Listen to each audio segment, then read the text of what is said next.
চলো বন্ধুরা, আজকে আমি তোমাদের সাথে শেয়ার করব যে আমি কিভাবে বাগানে ছাগলগুলাকে চড়াই। তো ফার্স্ট অফ অল আমি ছাগলগুলাকে সবগুলাকে ছেড়ে দিলাম, আর ওরা ওদের মতো করে বাগানে চাইতেছে, কারণ যেহেতু এখন বস্তিতে ঘাস নাই তাই আর কি বাগানে নিয়ে চড়াইতেছি। তবে একটা জিনিস কি, আমার হাতে যদি লাঠি না থাকে তাহলে আমার ছাগল কখনোই ভয় পায় না, তাহলে একটা ওই দিকে যাবে একটা এই দিকে যাবে। আর ফাইনালি চলে আসলাম বাগানের মধ্যে। তবে এখানেও অনেক ঘাস আছে, কিন্তু গাছ থাকলেও এখানের ঘাসগুলো ওরা খায় না, কারণ বাগানের মধ্যে এখন বর্তমানে সেই সুন্দর সুন্দর ঘাস হয়েছে। তাই এই যে দেখো বাগানে ভাবছিলাম আরও অনেক দিন হয়তো বাগানে আমি ছাগল চড়াইতে পারবো, কিন্তু সেটা আর হবে না, কারণ আজকেই ঘাস মরা দিয়ে দিছে। এই এতটুকুই জায়গা বাকি ছিল, তো এটাও কালকের মধ্যে দিয়ে দিবে। আর কালকের মধ্যে ঘাস মরা দিলে হয়তো কালকে থেকে আর ছাগল চড়ানোই যাবে না। তবে হ্যাঁ, নেপিয়ার ঘাসও আমি লাগাইছি অল্প, তো এই ঘাসগুলো হয়তো হয়তো সময় নেবে, যেহেতু ফার্স্ট টাইম নেপিয়ার ঘাস চাষ করছি। আপাতত অল্প এনে লাগাইছি, যদি সেটাতে দেখি না ভালো হইতেছে তাহলে পুরাটাই আমার অল্প জমি আছে, তো ওই জমির মধ্যে আর কি নেপিয়ার ঘাস লাগাবো।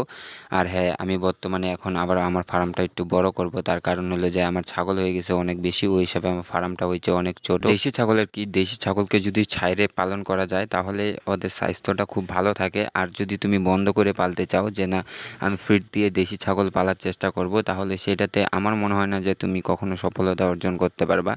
আর হ্যাঁ, দেশি ছাগলে খরচাটা অনেক কম, যদি ওইভাবে তুমি ঘাস চাষ করো বা ঘাস থাকে তোমাদের বাড়ির আশেপাশে, তাহলে আমি বলবো দেশি ছাগল পালন করা অনেক ভালো। ছাগলগুলোকে বাড়িতে নিয়ে আসলাম, আর বাড়িতে আনার পরে খাওয়ার জন্য একদম ব্যস্ত হয়ে গেছে। তো আমার মা এই যে খাওয়াইতেছে, কারণ আমার মা কি জানি খাইতেছিল, তো এইগুলাই আর কি ছাগলগুলোকে খাওয়াইতেছে। তো ওরা হইলো যায় এরকমই, মানে যেটা দিবা ওরা সেটাই খাবে, মানে ওদেরও লাগবে, আমরা যেটা খাইতে চাই ওদেরও সেম ওই জিনিসটাই লাগবে। তো এইখানে মা খাওয়াইতেছে ছাগলগুলাকে।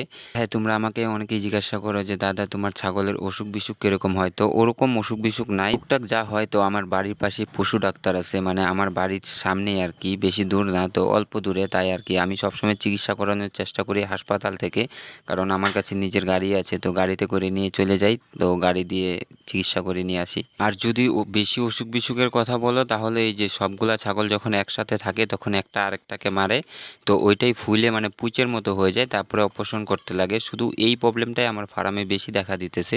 তার কারণ হলো যে আমি ওরকমভাবে ব্যারিকেড দিয়ে ফার্ম বানাই নাই, আমি ছাইরে পালি, তো তার জন্য ছাগলগুলো এরকম বাড়িতেই ছাড়াই থাকে, তো গেট লাগাই দিই, সারাদিন এইভাবেই ছাড়া ঘুরতে থাকে, ওদের মতো ওরা ঘুরতে থাকে। যখন এই যে নিয়ে আসলাম এখন, এখন আমি একটা ছাগলও বানবো না, এইভাবেই ওদের মতো ওরা থাকবে।